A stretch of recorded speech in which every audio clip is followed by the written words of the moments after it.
Game نہ کھیلیں ہمارے ساتھ. آپ کو غصہ اس لیے آیا ہے میں نے قرآن استعمال کر لیا. اصل میں اندر کا غصہ یہ ہے, وہ بت ایسے بھڑک اٹھا ہے کہ ہر تیسرا سوڈو انٹلیکچوئل آ کے کہہ رہا ہے ساحل میاں لا علم کہتے تھے, چاہے وہ مولوی صاحب ہو چاہے وہ لبرل ہو, لا علم کہتے. جاہل کیوں کہا آپ نے؟ میں نے اس بچی سے بھی کہا تھا کہ بیٹا آپ کا سوال یہ ہونا چاہیے کہ آپ نے خواتین کو لا علم, حالانکہ میں نے مردوں کو بھی کہا. یہاں سے پتہ چل جاتا ہے وہ عورت کارڈ پلے کر رہی تھی اور عورت کارڈ والوں کو ہی موقع ملے ہیں. اور میں اس لیے علماء سے اس وقت شکایت کروں کہ آپ کو پتہ نہیں چل رہا کہ کیا گیم ہو رہی ہے, آپ کو بیسک سمجھ نہیں آتی کہ over all big game of iteration میں کہاں پہ نمبرز کہاں پہ پروڈیوس کیے جاتے ہیں, این جی اوز کی فنڈنگ کہاں سے آتی, کیوں آتی ہے, کیا کرنا پڑتا ہے. ایسے میرے خلاف قراردادیں تو نہیں پیش ہوئی نا ہر اسمبلی میں, لگ گئے بس گولو کے بیل گھوم گئے سارے. بہرحال بات ادھر سے ادھر نہ ہو جائے. ہر تیسرا بندہ کہہ رہا ہے ساحل صاحب آپ کو تھیوریٹیکل فزکس کے سارے کانسیپٹس پتہ ہیں؟ نہیں پتا. اچھا تو آپ بھی جاہل ہیں. سر آپ کو گاڑی کے انجن کے سارے پارٹس پتہ ہیں؟ نہیں نہ پتا. تو آپ بھی جاہل ہیں. سر سوچیں, میں نے اس لیے اس بچی سے کہا تھا, ٹھیک ہے, میں اب اس بچی سے نہیں کہہ رہا ہوں, اس وقت تمام یوٹیوبر سے کہہ رہا ہوں, فیس بکر سے کہہ رہا ہوں کہ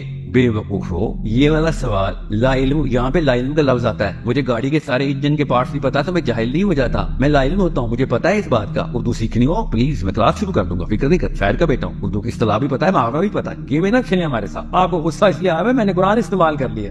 اصل میں اندر کا غصہ یہ ہے, وہ بت ایسے بھڑک اٹھا ہے. وہی بتاتا ہوں, فکر ہی نہ کریں, آسان کر کے بتاؤں گا. جب میں نے اس بچی سے کہا کہ بیٹا آپ کا اصلی سوال یہ ہونا چاہیے تھا کہ آپ نے لڑکیوں کو لا علم کیوں نہیں کہا, جاہل کیوں کہہ دیا, ٹھیک ہے. ابھی میں آسان کر دیتا ہوں, لڑکیاں لڑکے سارے ہی ملا کے بتا رہا ہوں, فکر نہیں کریں, کسی خواتین کو نہیں کہہ رہا ہوں. مگر میں نے حقوق نسواں کے پروگرام میں جا کے خواتین کے بارے میں کہا تھا کہ دین میں اصلی سولوشن ہے, دین کے اندر جاہل ہے. تو ایک آدھی حدیث جو کہ جمعے کے خطبہ میں پڑھی ہوتی ہے ان کے میاں نے, وہ آ کے ان کا مفتی بن جاتا ہے. وہ سمجھتی ہیں اللہ کا حکم ہے یہ جو سارا کچھ پاکستان میں ہو رہا ہے, سمجھتی ہیں ہے نہیں, کسی اور ہی سسٹم کے تابع ہوتی ہیں, سمجھتی ہیں کہ صحیح ہے. یہ والا جب کانسیپٹ پورا ہو نفسیات میں کہ کوئی اور سسٹم تاغوت صحیح سمجھ کے اس کو معبود بنا دیا جائے اور آپ اس کی عبد بن جائیں اور اس کو صحیح اطاعت کر رہے ہوں, تو اللہ نے جیسے ہی یہ والے دو کانسٹنٹس پورے ہوں گے اس کو اللہ نے کہا ایھا الجاہلون, او جاہلو, کیوں اپنے اوپر بھی ہلاکت لے کے آئے اور اپنے چھوٹے لوگوں کے اوپر بھی ہلاکت لے کے آتے ہو, اس کو صحیح بھی سمجھتے ہو. یہ ہے جاہل, یہ لا علم نہیں ہے.